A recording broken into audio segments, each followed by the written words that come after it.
At ayun nga ho, nagbabalik ang inyong lingkod, Carlo Mendez TV, at ang pag-uusapan natin ngayong araw na ito ay itong pahayag ni senatorial candidate Teddy Casino. Ayan ho dapat bang makialam ang ICC sa EJK crimes ni Duterte? Ayan ho, ito ang kanyang sagot. Pakinggan natin guys Kailangan natin bumalik sa ICC dahil bulok ang sistema ng hustisya sa ating bansa at kailangan may ibang matatakbuhan ang mga biktima ng mga matitinding krimen sa ating bansa.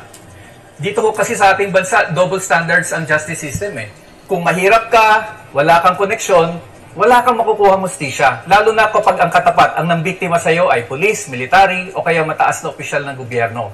Mabuti na lang ako, nakasuhan si General Bato at si President Duterte. At least kahit pa paano may natakbuhan yung mga biktima ng EJKs. Ayon nga dito kay Teddy Casino, na tumatakbong pagkasenador dyan sa nalalapit na election dito sa ngayong Mayo, dahil daw bulok ang sistema ng ating hustisya dito sa ating bansa. Ayan, bulok.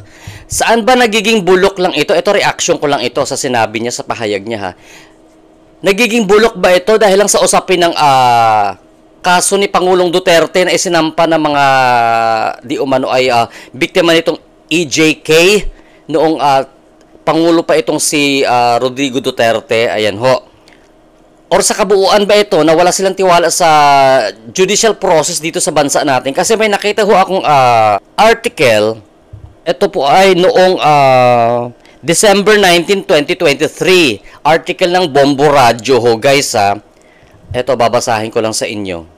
Naghain ng civil complaint si dating Bayan Muna Representative at Chair Teddy Casino laban kina Sunshine Media Network International or SMNI host Lorraine Badoy at Jeffrey Celis sa Makati City Regional Trial Court. Korte ito ng bansa ang nilapitan ni pinaghainan ng reklamo nitong ni Teddy Casino kaugnay sa claims ng red tagging. Ayon sa dating mambabatas, gumawa umano ng malicious public statements ang SMNI host na nag-red tagged sa kanya at nanirang puri na paglabag sa Article 19 and 21 ng Civil Code. Ayan ho. Sa kanyang inihaing reklamo, hinimok ni Casino ang korte na ikumpel sina Badoy at Celis para bayaran siya ng minimum na 1.1 million hanggang 2.1 million pesos para sa moral damages. 5,000 pesos para sa exemplary damages, kalahating milyon para sa nominal damages, at hindi bababa sa 100,000 para sa lawyer fees at gasto sa kaso. Ayan ho. So, ang tanong ko lang, kung bulok ang sistema ng judicial system dito sa ating bansa, bakit lumapit ito si Teddy Casino sa Regional Trial Court para maghain ng civil case laban dito kila Badoy at Celis? Itong sinasabi niya dahil lang dito sa pagsampa ng mga kaso diyan sa ICC na mga di umano ay biktima ng EJK ni dating Pangulong Duterte diyan sa war on drugs. Ayan ho. Pero alam din natin kabayan na hanggang ngayon itinatanggi ng Malacanang ang jurisdiction ng ICC dito sa Pilipinas. Ayan ho. Kaya nga hindi natin maintindihan kung ano talaga ang stand ng gobyernong ito pagdating naman sa government natin, sa kasulukuyang gobyerno. Kasi sa kanila, sa Malacanang dyan, sinasabi ng spokesperson na si Atty. Claire Castro na until now, naniniwala sila na wala ng jurisdiction ang ICC sa Pilipinas. Ang kanilang ginawang cooperation na dahil sa cooperation nila sa Interpol doon sa pagdakip kay dating Pangulong Duterte. Pero ang tinatanong kasi ng taong bayan na mga ibang mga mambabatas at mga eksperto dito sa ganitong usapin, since na hindi pala tayo naniniwala ang Malacanang sa jurisdiction ng ICC sa Pilipinas, bakit yan nakipag-cooperate sa Interpol whereas ang Interpol, ang hawak niya na warrant of arrest galing sa ICC. Di ba? Ano na ito? So dumagdag pa ito si Teddy Casino. Ulitin natin ang sinasabi ni Teddy Casino tungkol sa judicial process dito sa sa ating bansa.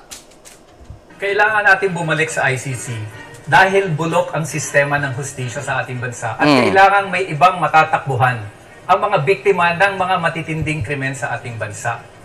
Dito ho kasi sa ating bansa, double standards ang justice system eh. Kung mahirap ka, wala kang koneksyon, wala kang makukuha hustisya. Lalo na kapag ang katapat, ang nambiktima sa iyo ay police, military, o kaya mataas na opisyal ng gobyerno. Mabuti na lang ako, nakasuhan si General Bato at si President Duterte. At least kahit pa paano may natakbuhan yung mga biktima ng EJ case. Pero wala tayong magagawa dyan because yung international court na sinasabi ninyo, wala na sa jurisdiction ng Pilipinas. Ayan ho. Kaya yan nga ho ang debate dyan ang jurisdiction ng ICC sa bansa. Kung yan ang pananaw ni Teddy Casino na bulok ang sistema ng hustisya dito sa bansang Pilipinas, bakit nagsampa siya ng kaso sa Regional Trial Court para humingi ng danyos, para bigyan ng civil case, sampahan ng civil case itong si Badoy at si Celis ng SMNI. Ano ba? So ano ba to?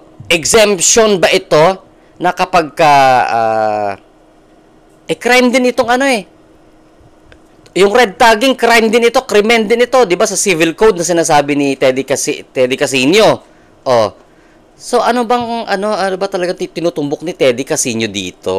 Ayan, medyo magulo lang naguguluhan lang ho ako sa kanyang paninindigan pagdating sa justice system ng Pilipinas kasi para namang insulto ito sa mga korte natin dito sa Pilipinas. Ang sinabi ni Teddy Casino. Parang insulto ito. Ulitin natin. At kailangan may ibang kailangan natin bumalik sa ICC dahil bulok ang sistema ng hustisya sa ating bansa at kailangan bulok ang sistema. Bulok ang sistema. Kailangan natin bumalik sa ICC.